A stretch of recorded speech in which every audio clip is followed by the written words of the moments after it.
ఈరోజు నేను మాట్లాడబోయే విషయము విధేయత.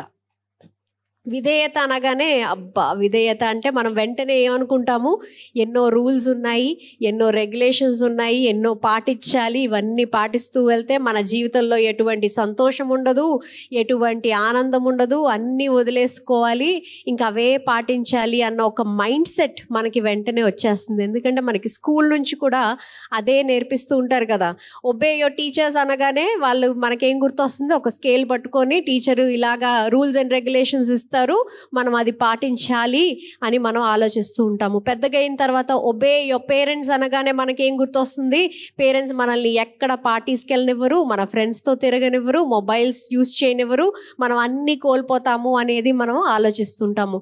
అలాగే మనం ఆఫీస్లో ఉన్నప్పుడు ఒబే యువర్ సీనియర్స్ అనగానే మనకేమనిపిస్తుంది అంటే మనం తక్కువ అథారిటీలో ఉన్నామా, మనకి ఎటువంటి కంట్రోల్ లేదా, లేకపోతే నాకు తక్కువ గౌరవం ఉందా అని చెప్పి మనం ఆలోచిస్తూ ఉంటాము. మనము లోకపరమైన విధేయత గురించి ఆలోచిస్తే అవన్నీ ఉంటాయి. మనం ఎన్నో కోల్పోతూ ఉంటాము, అన్నీ వదిలేసుకోవాలి అని అనుకుంటూ ఉంటాము. కానీ మనం ఆధ్యాత్మికంగా బైబిల్కి సంబంధమైన పాయింట్ ఆఫ్ వ్యూలో మనం చూసినట్టయితే విధేయత మీకు ఎన్నో ఆశీర్వాదాలని తీసుకొస్తూ ఉంటుందని మనం చదువుతూ ఉంటాము. ద్వితీయోపదేశ కాండము 23వ అధ్యాయంలో మనకి రాసి ఉంటుంది, మనము విధేయతగా ఉంటే ఎన్నో ఆశీర్వాదాలు వస్తాయని మనకి ఆ యొక్క చాప్టర్లో రాసి ఉంటుంది. అదేవిధంగా కింద చూసినట్టయితే అవిధేయత వల్ల వచ్చే కష్టాలు కూడా రాసి ఉంటాయి. కానీ మనం ఏం చేస్తూ ఉంటాము, అవిధేయత వైపే ఎక్కువ లొంగిపోతూ ఉంటాము, విధేయత వైపు తక్కువ చూపిస్తూ ఉంటాము. అంతే కదండి. మనం విధేయత అనగానే అబ్బా అవన్నీ వదులుకోవాలేమో, ఎందుకు వచ్చిన గోల, మనకు కావాల్సినవన్నీ చేసుకుంటూ పోదాము, దేవుడు మనల్ని క్షమించేస్తాడు కదా ఏదో ఒక రోజు అని ఆలోచిస్తూ ఉంటాము. But that doesn't work that way. You need to start obeying God for blessings to come into your life. నీ జీవితంలో ఆశీర్వాదాలు రావాలి అంటే, నీ జీవితంలో దేవుని యొక్క కార్యాలు జరగాలి అంటే, నీ యొక్క విధేయత, దేవుని యొక్క వాక్యం వైపు నీ యొక్క విధేయత చాలా ప్రాముఖ్యము, చాలా ప్రాముఖ్యం. విధేయత వల్ల నీ జీవితంలో సంతోషము, సమాధానము కూడా వస్తూ ఉంటుంది. కానీ మనం అవిధేయత వల్ల చేస్తే ఏమొస్తూ ఉంటుందండి, స్ట్రెస్ వస్తుంది, షుగర్ వస్తుంది, బీపీ వస్తుంది, లేనిపోని జబ్బులన్నీ వస్తూ ఉంటాయి. ఎందుకు? అవిధేయత వల్ల. అవిధేయత వల్ల వచ్చేవి ప్రాబ్లమ్స్ ఎక్కువ ఉంటాయి. ఎందుకు మనం అవిధేయత వైపు వెళ్తూ ఉంటాము అంటే, ముందుగా మనకి మన యొక్క అధికారి పైన నమ్మకం లేనప్పుడు మనం అవిధేయత వైపు వెళ్తూ ఉంటాము. మనకి అవి ఏ సమయంలో వస్తుందో, మనకు ఆ సమయం, దేవుడిచ్చే సమయాన్ని వైపు మనకి ఆలోచన లేనప్పుడు, నాకు ఆ సమయం, అంత సమయం నా దగ్గర లేదండి, నాకు అన్ని త్వరగా కావాలి అన్నప్పుడు అవిధేయత వాళ్ళ వైపు మీరు మల్లుతూ ఉంటారు. I want quick fame, quick popularity, quick money, quick promotions అనగానే మనం అవిధేయత వైపు లొంగిపోతూ ఉంటాము. But God doesn't work that way. మనం ఒక ప్రార్థన చేస్తే దేవుడు వెంటనే ఒక జీనీలాగా వచ్చి, నీ యొక్క ప్రార్థన నేను విన్నానమ్మా, నీకు అది కలుగును గాక అని సినిమాల్లో చూపించినట్టు మనకి దేవుడు అలా ఇచ్చారు. మనం ఒక ప్రార్థన చేసిన వెంటనే దేవుడు మనకి అలా వెంటనే ఇవ్వరు. అది మనకి మంచి చేస్తుందా, చెడు చేస్తుందా, అది మనకి ఆరోగ్యకరమా కాదా, అది మనల్ని ప్రోత్సహిస్తుందా లేదా, అది మనల్ని అభివృద్ధి పరుస్తుందా లేదా, మనకే కాకుండా మన తర్వాత వచ్చే తరాలకు కూడా అది ఆశీర్వాదకరంగా ఉంటుందా లేదా అని ఆలోచించే దేవుడు మనకి ఆ యొక్క ప్రార్థన యొక్క జవాబు ఇస్తూ ఉంటాడు. కానీ మనం ఏం చేస్తూ ఉంటాము, we want everything quick blessings కావాలనుకుంటూ ఉంటాము, which we don't get it immediately. Then you start disobeying the word of God because you want everything quick. పర్వాలేదు, ఒకటి ట్రంప్ కార్డ్ వాడుతూ ఉంటాము, దేవుడు మనల్ని క్షమించేస్తాడు అని. But you are missing a lot of blessings on the way. ఆ యొక్క అవిధేయత వల్ల నీ జీవితంలో రావాల్సిన ఆశీర్వాదాలు ఎన్నో ఆపేస్తున్నావు. దేవుడు క్షమిస్తారు కరెక్టే, కానీ నువ్వు ఆ సమయం అంతా పోయిందే, అది దాని పరిస్థితి ఏంటి? ఆ యొక్క సమయము, ఆ యొక్క ఆరోగ్యము, ఆ యొక్క సంబంధాలన్నీ పోయాయే, మరి దాని పరిస్థితి ఏంటి? దేవుడు నిన్ను క్షమిస్తారు కరెక్టే, ఆ సమయంలో నీకు రావాల్సిన ఆశీర్వాదాలు పోయాయే, మరి దాని పరిస్థితి ఏంటి? మనం తర్వాత క్షమించబడతామని ఇప్పుడు అవిధేయతగా ఉంటే చాలా కోల్పోతూ ఉంటాము. కానీ దేవుడు ఒకటే చెప్తున్నారు, విధేయత చూపిస్తే నీ జీవితాల్లో ఆశీర్వాదాలు ఉంటాయి, అవిధేయత చూపిస్తే నీ జీవితాల్లో ఎన్నో కష్టాలు వస్తాయి. మరి మీరు ఈరోజు ఏం ఎంచుకుంటున్నారు అనేది మీ బట్టే ఉంది. ఆ విధేయత ఎలా వస్తుందండి? విధేయత మన జీవితంలో రావాలి అంటే ముందుగా మన అధికారి పైన మనకి విశ్వాసం ఏర్పడాలి. మరి విశ్వాసం ఎలా ఏర్పడుతుంది? నువ్వు ఆ సత్యాన్ని తెలుసుకున్నప్పుడు నీకు విశ్వాసం ఏర్పడుతుంది. When you know the truth, your faith will increase. ఆ యొక్క సత్యము నువ్వు గ్రహిస్తే, ఏంటి ఆ సత్యము అంటే, దేవుడు ఏం చేసినాతో సరే అది నీ మంచికే, నీ యొక్క ఆరోగ్యానికే, లేకపోతే నీ యొక్క సంరక్షణకే, నీ యొక్క సమృద్ధికే, నీ యొక్క సంతోషానికే అని మనం తెలుసుకున్న ఆ యొక్క సత్యము మనం తెలుసుకుంటే మనం దేవుని వైపు విధేయత చూపించడం ఎంతో న్యాచురల్గా, ఎంతో సులువుగా వస్తుంది. You will start becoming stronger in faith when you know the truth. నీ యొక్క విశ్వాసము ఎప్పుడు బలపడుతుందంటే నువ్వు ఆ సత్యాన్ని గ్రహించినప్పుడు, నీ యొక్క అధికారి గురించి తెలుసుకున్నప్పుడు, నీ యొక్క తండ్రి యొక్క బలము గురించి తెలుసుకున్నప్పుడు, ఆయన యొక్క ప్రణాళిక పైన, ఆయన యొక్క ప్లాన్ పైన నీకు నమ్మకము ఏర్పడినప్పుడు నువ్వు విధేయత కలిగి ఉంటావు. లేదా మనం ఏం చేస్తూ ఉంటాము, దేవుని యొక్క స్వరము వాల్యూమ్ తగ్గించుకుంటూ వెళ్ళిపోతాము. దేవుడు అది చేయొద్దు అంటూ ఉంటారు, వాల్యూమ్ తగ్గించి అదే చేస్తావు. దేవుడు అక్కడికి వెళ్ళొద్దు అంటూ ఉంటారు, వాల్యూమ్ తగ్గించి అదే చేస్తూ ఉంటావు. తర్వాత బాధపడతావు, క్షమాపణ అడుగుతావు, కానీ ఆ సమయం అంతా కోల్పోతావు, ఆ ఆరోగ్యం అంతా కోల్పోతావు, ఆ యొక్క ఏజ్ అంతా కోల్పోతూ ఉంటావు. God is asking you to start being obedient today. ఈ రోజు నుంచి దేవుని యొక్క వాక్యం వైపు, ఆయన చెప్పిన సూచనల వైపు విధేయతగా ఉంటే తప్పనిసరిగా నీ జీవితంలో ఆశీర్వాదాలు వస్తాయని దేవుడు చెప్తున్నారు. నమ్మిన వారు ఒకసారి బిగ్గరగా ఆమేనని చెప్తారా? నీ యొక్క అధికారి పైన నీకు నమ్మకం లేనప్పుడే నువ్వు అవిధేయత వైపు లొంగిపోతూ ఉంటావు. నీ యొక్క అధికారి ఎవరో నువ్వు ఈరోజు తెలుసుకోవాలి. నువ్వు విధేయతగా ఉండడమే కాదు, ఎవరి వైపు, ఎవరి పట్ల నువ్వు విధేయతగా ఉంటున్నావు అనేది కూడా చాలా అవసరము. Are you being obedient to the world or the word? నువ్వు లోకం వైపు విధేయత చూపిస్తున్నావా, లేదా దేవుని వాక్యం వైపు విధేయత చూపిస్తున్నావా అనేది ఆలోచించాలి.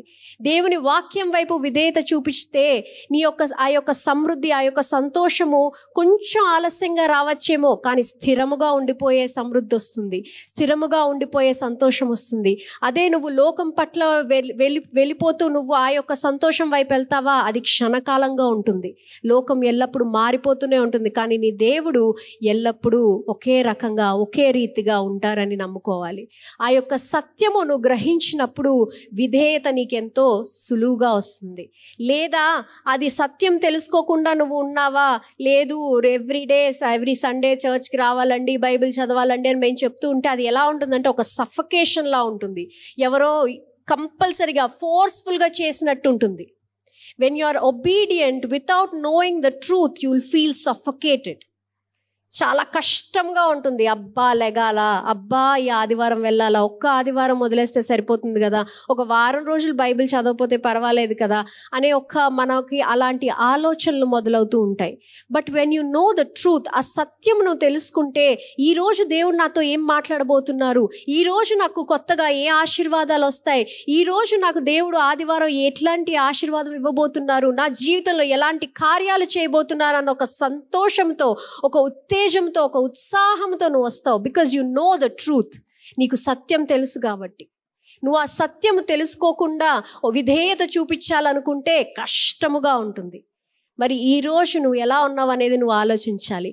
ఉత్సాహంతో నువ్వు వచ్చావా, లేదండి బాబోయ్ ఆదివారం రాకపోతే నాకు ఏదో చెడు జరిగిపోతుందేమో అన్న ఒక భయంతో వచ్చావా? సంతోషంతో వచ్చావా, లేకపోతే భయంతో వచ్చావా? విశ్వాసంతో వచ్చావా, లేదంటే రాకపోతే ఏదైనా చెడు జరగచ్చేమో, ఎందుకు వచ్చిన గోళ, వెళ్ళిపోయి కూర్చుంటే ఒక గంట సరిపోతుంది కదా అని వచ్చావా? What is the mindset that you are carrying today? నీ యొక్క విధేయత యొక్క మైండ్ సెట్ ఎలా ఉంది? What is that you are thinking today? నీ విధేయత కష్టంతో వస్తుందా, భయంతో వస్తుందా, లేదా సులువుగా, సంతోషంగా, ఉత్సాహంగా వస్తుందా అనేది మనం ఆలోచించాలి. ఎందుకంటే మన యొక్క విశ్వాసానికి, మన యొక్క విధేయతకి గొప్ప శత్రువు ఎవరు తెలుసా అండి? మన యొక్క మనసే. దేవుడు ఇది చేయొద్దమ్మా అంటారు, మన మనస్సు ఏమంటుంది అంటే, అబ్బా ఏం పర్వాలేదులే, ఒక్కసారికి ఏం పర్వాలేదు, ఏముందిలే అది అని చెప్పి మనం పోరాడుతూ ఉంటాము. We start wrestling with God's instruction. దేవుడు ఇచ్చిన సూచనలతో మనం ఎప్పుడు యుద్ధం చేస్తూనే ఉంటాం. మన మనసు ఎప్పుడు యుద్ధం చేస్తూనే ఉంటుంది. Which is why there is a delay in your blessings. అందుకనే నీ ఆశీర్వాదాలకి ఇంకా సమయం పడుతుంది రావడానికి. ఎందుకంటే నువ్వు యుద్ధం చేస్తూనే ఉంటావు. దేవుడు ఇది చేయమంటారు, అక్కడికి వెళ్ళొద్దంటారు, నువ్వు యుద్ధం చేసి వెళ్తూనే ఉంటావు. ఒక్కసారే కదా, 2 సార్లే కదా, 3 సార్లే కదా అని యుద్ధం చేస్తూనే ఉంటావు. Your mind is your greatest enemy to your faith. నీ విశ్వాసానికి గొప్ప శత్రువు నీ యొక్క ఆలోచనలే, నీ యొక్క మైండ్ సెట్టే. నీ యొక్క మైండ్ సెట్ ఎప్పుడు మార్చుకుంటూనే ఉండాలి. You have to keep renewing your mind. దేవుడు చెప్పిన వాక్యాలతో ఎల్లప్పుడూ నీ యొక్క మనసును ఇంకా స్థిరపరచుకుంటూనే ఉండాలి. ఎందుకంటే మీరు గుర్తుపెట్టుకోవాల్సింది ఏంటి అంటే, దేవుడు చెప్పిన సూచనలు, దేవుడు చెప్పిన వాక్యము కానీ, దేవుడు చెప్పిన వాగ్దానాలు కానీ అవి మీ మంచికే అని మీరు అనుసరిస్తే ఆశీర్వాదాలు వస్తూనే ఉంటాయి. మనం బైబిల్లో కూడా చూసినట్టయితే విధురాలు ఒక చిన్న జాడి నిండా నూనె పట్టుకొని ఉంది. అక్కడ ఆ యొక్క ప్రవక్త ఏం చెప్పారు, ఆ జాడి నూనె తీసుకొని వెళ్ళి ఇంట్లో ఉన్నవన్నిట్లా అంట్లో గిన్నెల్లో వెళ్ళి వెయ్యమ్మా అని చెప్పి ఉన్నారు. ఒకవేళ తను అక్కడ నుంచొని ఇది ఎలా జరుగుద్దండి, దీంట్లో అసలు సెన్సే లేదే, ఒక జాడి నుంచి ఇంత నూనె ఎందుకు వస్తుంది అని ఆ యొక్క ప్రవక్తతో తను ఆర్గ్యూ చేసిందా, మాటకి మాట విసిరిందా, లేకపోతే ఇది అవ్వదండి ఇంకొక విషయం చెప్పండి, లేదంటే ఇంకొక సొల్యూషన్ ఇవ్వండి అని చెప్పి మాట్లాడిందా? లేదే. ఆ యొక్క విధురాలు ఏం చేసింది, విధేయత చూపించింది. కాబట్టే తన ఇంట్లో సమృద్ధి వచ్చింది. అలాగే చూసినట్లయితే యెహోషువ దేవుడు చెప్పినట్లు అక్కడ ఇజ్రాయేలీల్ని యెరికో గోడ చుట్టూ నడవమని చెప్పారు. అక్కడ యెహోషువ ఏం చేశారు, దేవుడితో ఎలాగండి, మా చేతిలో ఎటువంటి ఆయుధాలు లేవే, నడిస్తే గోడ ఇరిగిపోద్దా అని చెప్పి గట్టిగా నవ్వాడా? లేదంటే దేవుడితో మళ్ళీ మాట పెట్టుకున్నాడా? లేదే. దేవుడు చెప్పినట్టు వెళ్ళాడు. అక్కడ 7 రోజులు నడిచాడు. 7వ రోజు ఏం జరిగింది, ఆ యొక్క యెరికో గోడ కూలబడింది కదండి. ఆమేన్. అలాగే చూసినట్టయితే నేమాన్ కూడా ఆయన యొక్క కుష్టి రోగము నయం చేసుకోవడానికి ఆ యొక్క ప్రవక్త దగ్గరికి వెళ్తే, ఆ ప్రవక్త కనీసం బయటికి కూడా రాకుండా ఒక మెసెంజర్ ద్వారా పంపించారు. వెళ్ళి యోర్దాన్ నదిలో వెళ్ళి 7 మార్లు మునిగి లేవండి అని చెప్పారు. నీ యొక్క కుష్టి రోగం తగ్గిపోతుంది అని చెప్తే అక్కడ నేమాన్కి కొంచెం కోపం వచ్చింది, అపనమ్మకం వచ్చింది. ఇదేంటిది, ఇలా చెప్పారేంటి, ఇలా జరిగితే ఎలాగా, ఇంకేదో విధంగా ఒక బేస్ వాయిస్లో వచ్చి నాకు దేవుడి చెప్పినట్లు నీకు జరుగును గాక అని చెప్తారనుకున్నాను, వెళ్ళి నీటిలో మునగమని చెప్పారే అని చెప్పాడు. కానీ ఆగిపోయాడా? లేదు. విధేయత చూపించి 7 మార్లు వెళ్ళి మునిగి లేచిన తర్వాత ఏమైంది, 7వసారి అతనికి స్వస్థత లభించింది. మరి ఈరోజు నీ జీవితంలో ఎటువంటి అయినా ల్యాక్ ఉందా, ఏదైనా లేమితనం ఉందా? దేవుని ఆజ్ఞలకి గైకొని ఉంటే నీ యొక్క జీవితంలో కూడా సమృద్ధి వస్తుంది. నీ జీవితంలో ఏదైనా అడ్డులున్నాయా, నువ్వు దాన్ని విరగొట్టలేకపోతున్నావా, ఆ అడ్డులు నిన్ను ఆపేస్తుందా? దేవుని యొక్క మాటకి విధేయత చూపించు. నీ జీవితంలో ఏదైనా అస్వస్థత ఉందా, నాకు ఏదో ఉందండి, నాకు అది నయం అవ్వట్లేదు అని ఒక ప్రాబ్లంలో ఉన్నావా? దేవుని యొక్క మాటకి విధేయత చూపించు. దేవుడు తప్పనిసరిగా నీ జీవితంలో స్వస్థత, సమృద్ధిని కూడా తీసుకొస్తారు. ఆమేన్. మరి విధేయతకున్న బలము అది అని ఈరోజు మీరు తెలుసుకోవాలని నేను ఆశిస్తున్నాను. విధేయత అనగానే అబ్బా విధేయత అంటే రూల్స్ అండ్ రెగ్యులేషన్స్ అండి అని కాకుండా, విధేయత అంటే ఆశీర్వాదాలండి అని మీరు ఆలోచిస్తే మీ యొక్క మైండ్ సెట్, మీ యొక్క జీవితము మార్చబడుతుంది అని ఈరోజు మీతో నేను చెప్పాలనుకుంటున్నాను. దేవుడు ఎల్లప్పుడూ మిమ్మల్ని ఆశీర్వదించాలనే అనుకుంటారు. విధేయత అనగానే దేవుడు మిమ్మల్ని దగ్గర నుంచి ఏదైనా లాగేసుకోవాలనో, మిమ్మల్ని సంతోషపరచకూడదనో, మీరు చక్కగా రెడీ అవ్వకూడదనో, లేకపోతే ఆనందపడకూడదనో, లేకపోతే పాటలు పాడి గెంతులేయకూడదనో అని దేవుడు ఎప్పుడు చెప్పట్లేదు. God wants you to be happy. God wants you to prosper. God wants you to be in abundance. ఎందుకంటే దేవుడు ఎప్పుడు మిమ్మల్ని సంతోషంగా, సమృద్ధిగా, ఆనందంగా, స్వస్థతతో ఉంచాలని ఆలోచిస్తూ ఉంటారు. కానీ మన యొక్క అవిధేయత వల్లే ఆ ప్రాబ్లమ్స్ మన జీవితాల్లో ఆహ్వానించుకుంటూ ఉంటాం. కానీ మనమేమనుకుంటాము, విధేయత వల్లే ఆ యొక్క ప్రాబ్లమ్స్ అన్నీ వస్తాయని మనం ఆలోచిస్తూ ఉంటాం. విధేయత వల్ల ఆశీర్వాదాలు వస్తాయని మీరు నమ్మాలి. యోబు జీవితంలో ఎన్నో కష్టాలు వచ్చాయి, యోబు జీవితంలో ఎన్నో దారుణాలు అయ్యాయి. కానీ ఆయన విధేయత వల్ల దేవుడు ఆయనకి సమృద్ధినిచ్చారు. అనుకున్న దానికన్నా, ఊహించిన దానికన్నా ఆశీర్వాదాలు ఆయన జీవితంలో వచ్చాయి. ఆమెన్. వచ్చాయా లేదండి? అలాగే మన జీవితంలో కూడా అలాగే రావాలి అంటే ముందుగా మనము విధేయత చూపించాలి. అదేవిధంగా అబ్రహాము కూడా దేవుని వైపు విధేయత చూపించి తనకున్న ఒక్కగానొక్క కుమారుని కూడా తను సాక్రిఫైస్ చేయాలని తను అనుకున్నప్పుడు తన్ని దేవుడు ఏం చేశారండి, ఇంకా దీవించాడు. He made him the father of nations. ఎన్నో నేషన్స్కి, ఎన్నో దేశాలకి తండ్రిగా ఆయన్ని నియమించాడు. దీవించాడా లేదా? విధేయత వల్ల కోల్పోయినా దానికన్నా ఎక్కువగా వాళ్ళు సంపాదించుకున్నారా లేదా? కానీ మనం ఏం ఆలోచిస్తామో ఆ కోల్పోవడం వరకే ఆలోచిస్తాము, కానీ దాని తర్వాత వచ్చే ఆశీర్వాదాల గురించి ఆలోచించము. Today you have to start being obedient to God. మనము విధేయత చూపించడం మొదలెడితే, దేవుని వైపు ప్రేమ మనకుంటే ఆ విధేయత మనకి చాలా సులువుగా వస్తుంది. కానీ దేవుని వైపు, దేవుని ఎవరో తెలీదు, ఆయన గురించి తెలీదు, ఆయన చెప్పిన వాక్యము తెలీదు, ఆయన చెప్పిన మాటలు తెలీదు, ఆయన ఇచ్చిన వాగ్దానాలు నాకేం తెలీదండి అంటే విధేయతకి రావడానికి చాలా కష్టముగా ఉంటుంది. దేవుని వైపు ప్రేమ ఉంటే విధేయత చాలా సులువుగా వస్తుంది. You will stop seeing the word obey in a negative way. అది ఏదో ఒక కష్టమైన పని అండి అని చూడటం మనం ఆపేస్తూ ఉంటాము. విధేయత చూపించాలని మనకి ఇంకా ఉత్సాహంగా ఉంటుంది.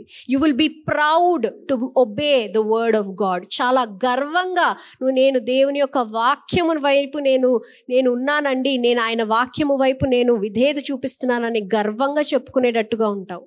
God wants to bless you, but he is going to see your obedience. దేవుడు ఎన్నో చెప్తూ ఉంటారు, అవన్నీ చేయాలా అని మనకు అది లాజికల్గా అనిపించకపోవచ్చు, but God is not seeing the process. ఆ యొక్క ప్రాసెస్ని దేవుడు చూడట్లేదు, ఆ యొక్క ప్రాసెస్లో నీ యొక్క విధేయత చూస్తున్నారు. ఇదేంటండి దీనివల్ల వస్తుందా అని మనం అనుకుంటూ ఉంటాము, కానీ ఆ యొక్క క్రియ వైపు, ఆ ప్రక్రియ వైపు దేవుడు చూడట్లా. ఆ ప్రక్రియలో నీ యొక్క విధేయత ఉందా లేదా అని దేవుడు టెస్ట్ చేస్తున్నారు. Only then he will start blessing you. Today I want you to start deciding for yourself. దేవుడా, నేను ఇంటెన్షనల్గా నేను మిమ్మల్ని ఫాలో అవుతాను, నేను మీ యొక్క మాటల్ని ఫాలో అవుతాను, మీ యొక్క స్వరము వింటాను, నేను దాని వాల్యూమ్ రెడ్యూస్ చేయను అని మనం స్వయంగా డెసిషన్ తీసుకోవాలి. మనం అవిధేయతగా ఉంటే మనకేమవుతుందండి, మనమే గాయపడుతూ ఉంటాము. మా అక్క వాళ్ళ బాబు జై, హీఈస్ అ ఫుట్బాల్ ఎంతూజియాస్ట్. చాలా ఇష్టం తనకి ఫుట్బాల్ ఆడటం. సో తను ఏం చేశాడంటే, అపార్ట్మెంట్ కింద ఉన్న దగ్గర పార్కింగ్ లాట్లో బ్యాక్ ఫ్లిప్తో బాల్ని కొట్టడానికి ట్రై చేస్తున్నాడు. పేరెంట్స్ చెప్పారు, వద్దురా అలా చేస్తే తగులుతుంది, పడిపోతే తగులుతుంది అని అన్నాడు. వినలేదు, అవిధేయత చూపించాడు, పడ్డాడు, నడునొప్పి వచ్చింది. తర్వాత నుంచి ఏం చేశాడు, స్కూల్ గ్రౌండ్లోనే ఆడడం మొదలెట్టాడు. అవిధేయత వల్ల ప్రాబ్లమ్స్ వచ్చిన తర్వాత సెట్ అవుతారా? ముందుగానే దేవుని యొక్క మాట వింటే, దేవుని యొక్క వాక్యం వైపు విధేయత చూపించి ఆశీర్వాదాలు పొందుతారా అనేది మన చేతిలోనే ఉంది. దేవుడు మీతో ఈరోజు ఏమైనా చెప్పారా? అతన్ని క్షమించమని చెప్పారా? క్షమించేసేయండి. అతని వైపు గ్రడ్జ్ పెట్టుకోవద్దు, కోపం పెట్టుకోవద్దు, ఈర్ష్య పెట్టుకోవద్దు అని అన్నారా? ఈర్ష్య పెట్టుకోవద్దు. ఎవరికైనా మీరు డబ్బులు ఇవ్వాలా, మీరు ఇవ్వట్లేదా, అతన్ని కష్టపెడుతున్నారా? డబ్బులు ఇచ్చేసేయండి. ఎవరినైనా మీరు హర్ట్ చేస్తున్నారా? హర్ట్ చేయొద్దు. When God is speaking to you, don't reduce his voice. దేవుడు మీతో మాట్లాడుతున్నప్పుడు ఆయన స్వరం యొక్క వాల్యూమ్ తగ్గించకండి. మీరు విధేయత చూపిస్తూ ఉంటే ఆయన స్వరం ఎంత గట్టిగా వినపడుతుందంటే దాన్ని మనం ఇగ్నోర్ చేయకుండా ఉంటాం. When you are start being obedient to God, his voice will become louder in your life. చాలా క్లియర్గా, స్పష్టంగా వినపడుతూ ఉంటుంది. When you start becoming faithful to God, you will start receiving blessings in your life. నమ్మిన వారు అందరూ బిగ్గరగా ఆమేన్ చెప్పండి. అందరం నుంచుందాము, చేతిలో మనము మన కానుకల్ని పట్టుకుందాము, తలలు వంచుకుందాము, దేవుని వైపు విధేయత చూపించాలని ఈరోజు నిర్ణయించుకుందాము. ప్రార్థన చేద్దాము. మహాపరిశుద్ధ కృపగల తండ్రి దేవా, ఈ యొక్క ఉదయకాల సమయంలో తండ్రి దేవా, మాకు ఇచ్చిన ఈ సమయం బట్టి వందనాలు తండ్రి.